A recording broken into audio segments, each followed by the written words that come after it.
അപ്പൊ നമ്മുടെ ലൊക്കേഷനിൽ എങ്ങനെയുണ്ടായിരുന്നു? നല്ല ഫണ്ണി അല്ലെങ്കിൽ എന്തെങ്കിലും സ്കെയർ എക്സ്പീരിയൻസ് അങ്ങനെ എന്തെങ്കിലും ഉണ്ടായിട്ടുണ്ടോ? ആക്ടേഴ്സോ ആയിട്ട് എന്തെങ്കിലും ഉണ്ടായിട്ടുണ്ടോ? ഫോറസ്റ്റിലൊക്കെയാണ് ഷൂട്ട് കുറച്ച് ചെയ്തത്. ഇതൊക്കെ ഉണ്ടായിരുന്നു. പക്ഷെ ആ ദിവസങ്ങളിലൊന്നും അത് അഭിലാഷ് പല ഇന്റർവ്യൂവിലും പറയുന്നതും അതേപോലെ എന്നോട് നേരിട്ടും പറഞ്ഞിട്ടുണ്ടായിരുന്നു. പക്ഷെ അന്ന് ഞാൻ നേരിട്ട് എക്സ്പീരിയൻസ് ചെയ്ത കാര്യങ്ങളല്ല. കാരണം ഞാനൊരിക്കലും ഈ ലൊക്കേഷൻ അധികം എൻജോയ് ചെയ്യാൻ എന്നെ കൊണ്ട് പറ്റാറില്ല. ഞാൻ ഡയറക്റ്റ് ഷൂട്ടിന് പോകുന്നു, എൻ്റെ ഭാഗം അഭിനയിക്കുന്നു, ഞാൻ അടുത്ത ഇതിൽ തിരിച്ചു പോകുന്നു. കാരണം ഞാനിതിൻ്റെ പ്രൊഡ്യൂസർ ആയതുകൊണ്ട് തന്നെ ഞാൻ കഴിയുന്ന ലൊക്കേഷൻസ് കേരളത്തിൽ കൊണ്ടുവരാനാണ് ശ്രമിച്ചത്.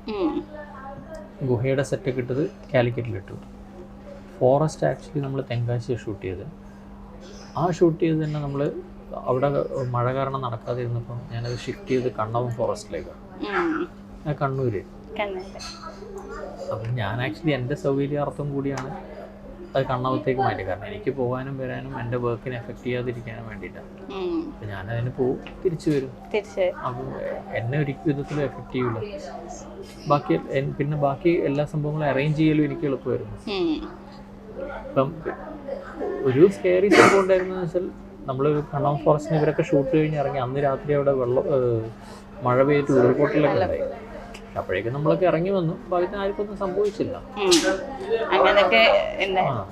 അപ്പൊ ഇനി നമ്മുടെ മൂവി റിലീസ് ചെയ്തിരിക്കുകയാണ്, എന്താ നമ്മുടെ ഓഡിയൻസിനോട് പറയാനുള്ളത്? ഇതൊരു 2 മണിക്കൂർ തിയേറ്ററിൽ പോയി വാച്ച് ചെയ്യാൻ പറ്റുന്ന ബോറടിപ്പിക്കാത്ത ഒരു ത്രില്ലർ മൂവിയാണ്. സൗണ്ട് എഫക്ട്സ് ആയാലും ബാക്ക്ഗ്രൗണ്ട് സ്കോർ ആയാലും സോങ്സ് ആയാലും ശ്വേതയൊക്കെ പാടിയ പാട്ട് വളരെ അടിപൊളിയാണ്. അപ്പോൾ എല്ലാ ആൾക്കാർക്കും ഇഷ്ടപ്പെടുന്ന ഒരു മൂവി ആയിരിക്കും. ഒരു 1 ടൈം വാച്ചാണ്.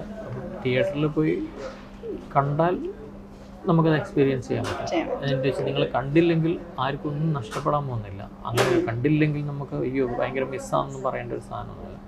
പക്ഷെ കാണാൻ പറ്റുന്ന ഒരു സംഭവമാണ്. പിന്നെ ഇതിനകത്ത് പാട്ടുപാടി വേറൊരാൾ റീത്ത എന്ന് പറഞ്ഞ ലേഡി ഉണ്ട്. ഒരു ലവ് സോങ് പാടിയതാണ്. ആ ലേഡിനെ കുറിച്ച് നമുക്കാർക്കും അറിയില്ല ശരിക്കും. വാടാ മാപ്പിള സോങ് ഒക്കെ കേട്ടിട്ടില്ലേ, അലേഗ്ര, അതൊക്കെ പാടിയത് അവരാന്നുള്ളത് അവർ ഈ സിനിമയിൽ വന്ന് പാടിയപ്പോഴാണ് സത്യം പറഞ്ഞാൽ. അവരൊക്കെ ഭയങ്കര ഡൗൺ ടു എർത്ത് ആൾക്കാരായിരുന്നു. അപ്പോൾ അങ്ങനെ കുറേ എക്സ്പീരിയൻസ് ഒക്കെ ഉണ്ടായിട്ടില്ലേ? അപ്പോൾ ഇനിയും സാറിന് ഒരുപാട് ആക്ടിങ്ങിലാണെങ്കിലും പ്രൊഡക്ഷൻ ആണെങ്കിലും എല്ലാവരും ഒരു വിധത്തിലെത്തട്ടെ എന്ന് ആശംസിക്കുന്നു. Thank you so much. Thank you.